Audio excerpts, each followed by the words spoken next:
A maçonaria é uma organização que há séculos vem levantando a curiosidade da população em geral. Esse grupo, que é bastante reservado, já foi acusado de tentar dominar o mundo. Ou quem sabe ainda domina.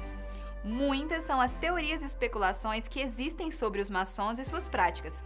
O que é natural, né, gente? Qualquer grupo que se reúne em segredo por tanto tempo vai levantar a curiosidade e olhares alheios.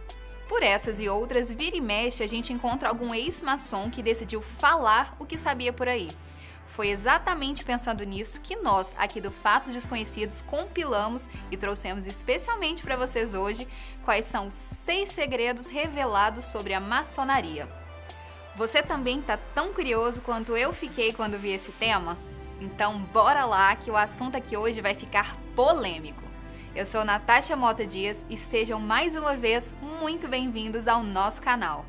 Número 1. Códigos secretos. Existem muitas versões e especulações sobre como a maçonaria teria surgido.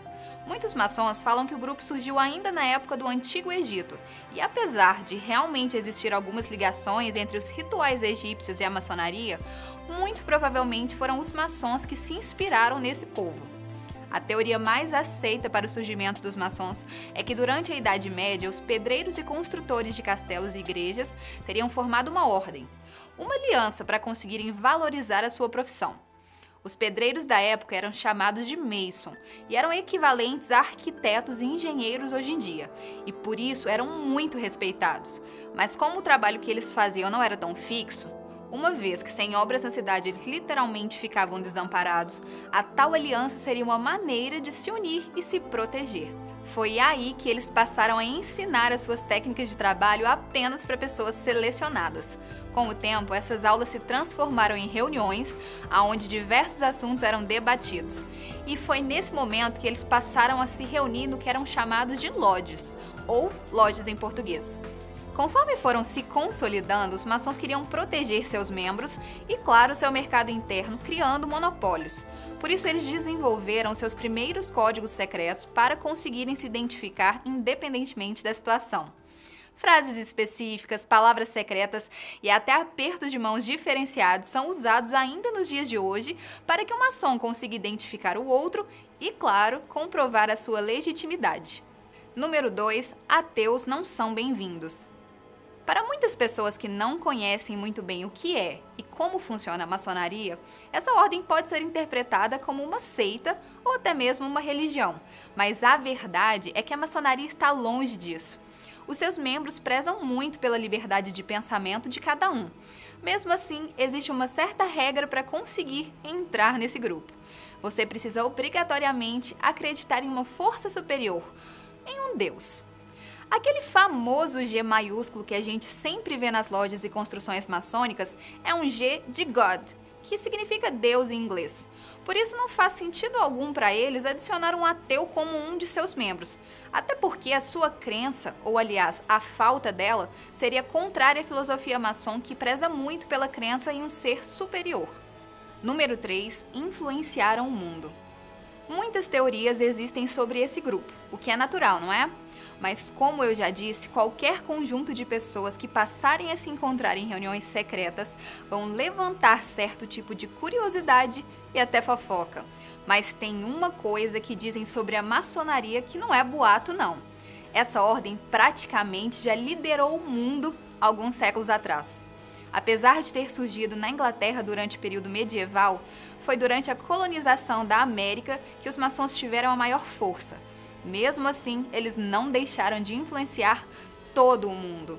Para vocês terem uma ideia, a maioria dos acontecimentos que marcaram a independência de vários países na América foram, antes de tudo, discutidos dentro de lojas maçônicas.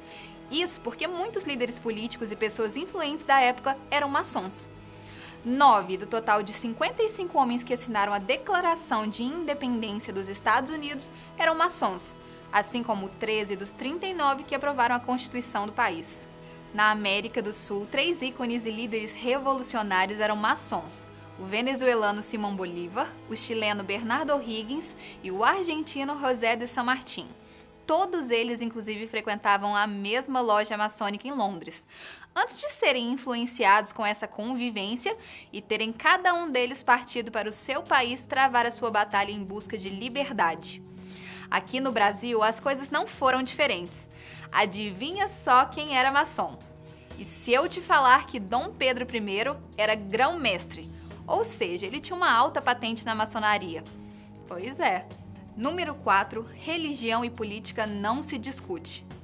Olha só a ironia que eu vou te contar agora. Apesar de muitos homens influentes na política serem maçons, os encontros e jantares dessa ordem não são feitos para se discutir política ou religião. Até porque, dentro da ordem, existe a total liberdade para seus membros terem a religião e a visão política que mais lhe convém. O que aconteceu muitas vezes é que, por estarem convivendo, muitos homens influentes passaram a se conhecer e a discutir esse tipo de assunto ali. Dentro dos encontros maçons, não é proibido falar sobre esses dois assuntos, mas diferente do que muita gente pensa, eles não tentam dominar o mundo através dessas duas vertentes. Os maçons se reúnem para falar de todos os tipos de assunto, de filosofia ao acontecimento que passou no jornal da última noite, o que não significa dizer que a ordem é voltada ou engajada nem na política e muito menos na religião. Número 5. Ritual de iniciação. Uma das coisas que mais chamam a atenção de quem não entende e, consequentemente, não conhece a maçonaria é o famoso ritual de iniciação, que é quando um homem oficialmente passa a fazer parte do grupo. Cada loja maçom é independente, por isso aquele discurso de que os maçons querem dominar o mundo não faz muito sentido. Mesmo assim, apesar da liberdade que cada loja tem, certos rituais são preservados e realizados da mesma maneira em lojas maçons do mundo inteiro. E o ritual de iniciação é um deles. Para a maioria dos maçons, esse ritual é considerado o mais marcante de todos e acontece do seguinte modo. Para um homem se tornar um possível candidato à maçonaria, ele precisa ser convidado por outro maçom.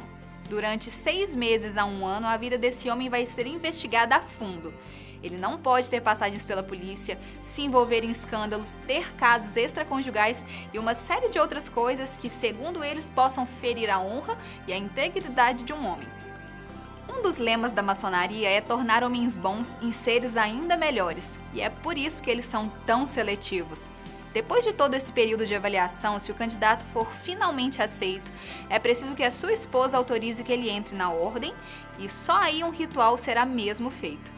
O que acontece durante essa cerimônia nunca foi claramente explicado, mas ela consiste em 2 diferentes momentos. No primeiro deles, todos os homens da loja devem depositar uma bolinha branca em uma urna, caso aprovem o ingresso do candidato na maçonaria. Quem for contra, coloca em sigilo uma bolinha da cor preta na urna. O ritual só terá continuidade caso toda a urna esteja recheada com bolinhas brancas, ou seja, o candidato precisa ser aceito com unanimidade na loja. Todo maçom iniciante também precisa jurar sob a ameaça de ter sua garganta cortada, a sua língua arrancada e seu corpo enterrado na maré baixa, que ele jamais irá revelar os segredos da ordem. Agora sim deu para entender que rola uma certa pressão, não é mesmo? Número 6. Irmãos que protegem irmãos. A maçonaria é encarada pelos seus membros literalmente como uma irmandade. E é por esse motivo, por exemplo, que todos os maçons se referem uns aos outros como irmãos. Até porque mulheres não podem participar da ordem. Não se sabe ao certo se esse tipo de pacto ainda é praticado, mas pelo menos antigamente, um maçom jamais poderia depor em um tribunal, por exemplo, contra outro maçom. Por isso, se precisassem mentir em um julgamento, eles mentiriam sem nem pestanejar, porque para eles trair um irmão é um pecado muito maior do que contar uma mentira, mesmo que ela seja muito grave. Além desse acordo de proteção, existem vários outros hábitos que reforçam essa irmandade. Por exemplo, cada loja maçom pode cobrar uma taxa mensal dos seus integrantes, ou seja, daquelas pessoas que se reúnem ali semanalmente para manter um fundo que é criado pelos mesmos. Esse fundo pode ser solicitado por qualquer membro da loja que esteja passando por algum tipo de aperto, do mesmo jeito que as viúvas de maçons também recebem da loja do seu marido uma espécie de aposentadoria. O valor cobrado por mês pode variar muito de loja para loja, mas no estado de São Paulo mesmo é cobrado em torno de R$ 150 de cada membro. Além disso, como vocês já devem imaginar, os maçons são, de modo geral, homens influentes, com cargos de prestígio, e as reuniões semanais acabam se tornando um incrível encontro de network. Uma boa oportunidade para se fazer contatos. Segundo o depoimento de um grão-mestre, um homem de alta patente na maçonaria, nas eleições de 2009 para prefeitos e vereadores no estado de São Paulo, a maçonaria fez uma campanha interna dentro de suas lojas para que certos candidatos maçons fossem eleitos. Para eles é sempre interessante ter um irmão com cargos como esses. Segundo esse mesmo grão-mestre, nas eleições daquele ano eles conseguiram eleger 13 prefeitos e 54 vereadores no estado. Pelo visto, é um por todos e, aparentemente, todos por um.